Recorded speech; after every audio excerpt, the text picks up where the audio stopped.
Hi all, എല്ലാവർക്കും പുതിയൊരു വീഡിയോയിലേക്ക് സ്വാഗതം. എല്ലാവർക്കും സുഖമാണോ? വിഷുവൊക്കെ എങ്ങനെ പോയി? ഇന്നത്തെ റെസിപ്പി നല്ലൊരു തേങ്ങാപ്പാൽ ഒഴിച്ചൊരു മീൻകറിയുടെ റെസിപ്പിയാണ്. വളരെ ടേസ്റ്റി ആയിട്ട് പെട്ടെന്ന് ഉണ്ടാക്കാൻ പറ്റിയ നല്ലൊരു മീൻകറി കൂടെയാണ്. അപ്പോൾ അതെങ്ങനെ തയ്യാറാക്കാമെന്ന് നോക്കാം. ഇവിടെ ഇപ്പോൾ ഒരു പാത്രത്തിലേക്ക് 1/2 ടീസ്പൂൺ ഉലുവ ചേർത്ത് കൊടുക്കുന്നുണ്ട്. ഇനി ഇതിലേക്ക് 1 ടേബിൾ സ്പൂൺ ഇഞ്ചി വെളുത്തുള്ളി ചതച്ചാണ് ചേർത്ത് കൊടുക്കുന്നത്. ഇനി ഒരു 20 ചെറിയ ഉള്ളി ചെറുതായി അരിഞ്ഞ് ചേർത്ത് കൊടുക്കുന്നുണ്ട്. പിന്നെ 2 ചെറിയ സവാള ചെറുതായി അരിഞ്ഞതും, 2 പച്ചമുളക് നീളത്തിൽ അരിഞ്ഞതും, പിന്നെ 2 തക്കാളി നീളത്തിൽ അരിഞ്ഞതും ചേർത്ത് കൊടുക്കുന്നുണ്ട്. ഇനി കറിക്ക് ആവശ്യമായിട്ടുള്ള ഉപ്പ് ചേർത്ത് കൊടുക്കുന്നുണ്ട്. പിന്നെ 2 ടീസ്പൂൺ മുളക് പൊടി ചേർത്ത് കൊടുക്കുന്നുണ്ട്. പിന്നെ 1/2 ടീസ്പൂൺ മഞ്ഞൾപ്പൊടിയാണ് ചേർത്ത് കൊടുക്കുന്നത്. ഇനി ഇതിലേക്ക് ഒരു നാരങ്ങ വലുപ്പത്തിലുള്ള പുളി പിഴിഞ്ഞതാണ് ചേർത്ത് കൊടുക്കുന്നത്. പിന്നെ ഇതിലേക്ക് കറിക്ക് ആവശ്യമായിട്ടുള്ള വെള്ളവും ചേർത്ത് കൊടുത്തിട്ട് നന്നായിട്ടൊന്ന് തിരുമ്മി യോജിപ്പിക്കണം. ഒരുപാട് വെള്ളം ഒഴിച്ചു കൊടുക്കണ്ട. തേങ്ങാപ്പാൽ ഒഴിക്കുന്നതുകൊണ്ട് അതിനനുസരിച്ചിട്ട് വെള്ളം ഒഴിച്ചു കൊടുത്താൽ മതി. ഇതേപോലെ കൈ വെച്ചിട്ട് നന്നായിട്ടൊന്ന് തിരുമ്മി യോജിപ്പിക്കണം. ഈ തിരുമ്മി യോജിപ്പിക്കുന്നതിലാണ് ഈ കറിയുടെ ടേസ്റ്റ്. അപ്പോൾ അതിനനുസരിച്ചിട്ട് നന്നായിട്ടൊന്ന് ഇതേപോലെ പ്രസ് ചെയ്തിട്ടൊന്ന് യോജിപ്പിച്ചെടുക്കാം. ഇനി ഇതൊന്ന് അടുപ്പത്ത് വെച്ചിട്ട് നന്നായിട്ടൊന്ന് തിളപ്പിച്ചെടുക്കണം. അപ്പോൾ ഇത് ഇവിടെ അടുപ്പത്ത് വെച്ചിട്ടുണ്ട്. ഇനി ഇതൊന്ന് അടച്ചു വെച്ചിട്ട് നന്നായിട്ടൊന്ന് തിളപ്പിച്ചെടുക്കണം.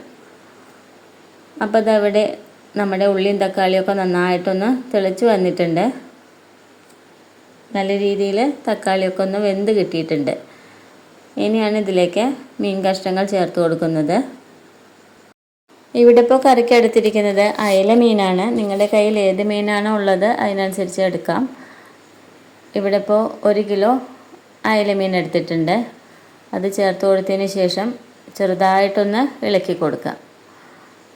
ഈ ഒരു റെസിപ്പി ഷെഫ് പിള്ള സാറിൻ്റെ റെസിപ്പിയാണ്.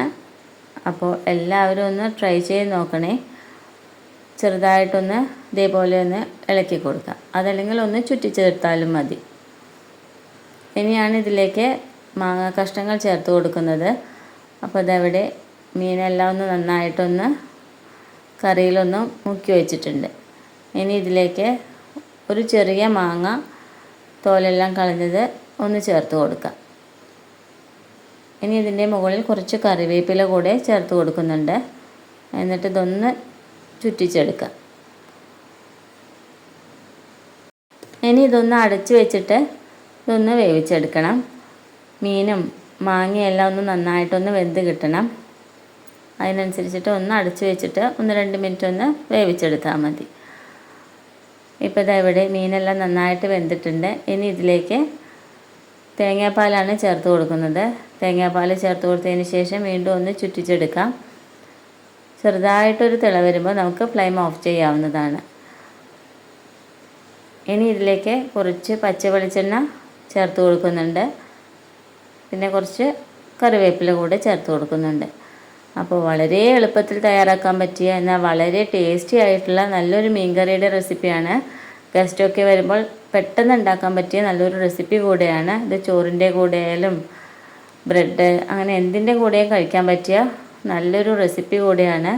ഈ ഒരു റെസിപ്പി ഇഷ്ടപ്പെട്ടാൽ എല്ലാവരും ഒന്ന് ലൈക്ക് ചെയ്യണം, ഷെയർ ചെയ്യണം, കമൻറ്റ് ചെയ്യുകയും വേണം. ഈ ചാനൽ ആദ്യമായിട്ടാണ് കാണുന്നതെങ്കിൽ എല്ലാവരും ഒന്ന് സബ്സ്ക്രൈബ് ചെയ്തിട്ട് സപ്പോർട്ട് ചെയ്യുകയും വേണം. പുതിയൊരു റെസിപ്പിയായിട്ട് വീണ്ടും കാണാം. താങ്ക്